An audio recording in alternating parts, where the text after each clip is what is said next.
गोवंडीमध्ये मिहीर कोटेचा यांच्या प्रचार फेरीत अज्ञातांनी केली दगडफेक। आज सोमवार दिनांक 29 एप्रिल रोजी सायंकाळी 9च्या सुमारास ईशान्य मुंबईतील महायुतीचे उमेदवार मिहीर कोटेचा यांच्या गोवंडी मानखुर्द विभागातील प्रचार फेरीत अज्ञातांनी दगडफेक केली आहे। यात काही कार्यकर्त्यांना दगड लागल्याची घटना घडली आहे।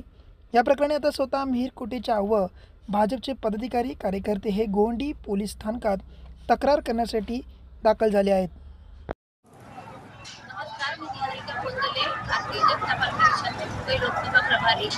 आज मिहीरबाईंची जी प्रचार यात्रा निघाली आहे, आज तिसरी प्रचार यात्रा ईशान्य मुंबईतून मानखुर्दमधून निघाली आहे आणि प्रचंड प्रतिसाद दिवसेंदिवस मिळतो आहे आणि तिसरी रथयात्रा निघाली आणि वाढता प्रचंड प्रतिसाद बघता गोवंडीमध्ये आता दगडफेक करण्यात आली आणि आता जो दगड फेकला गेला तो मला लागल्यामुळे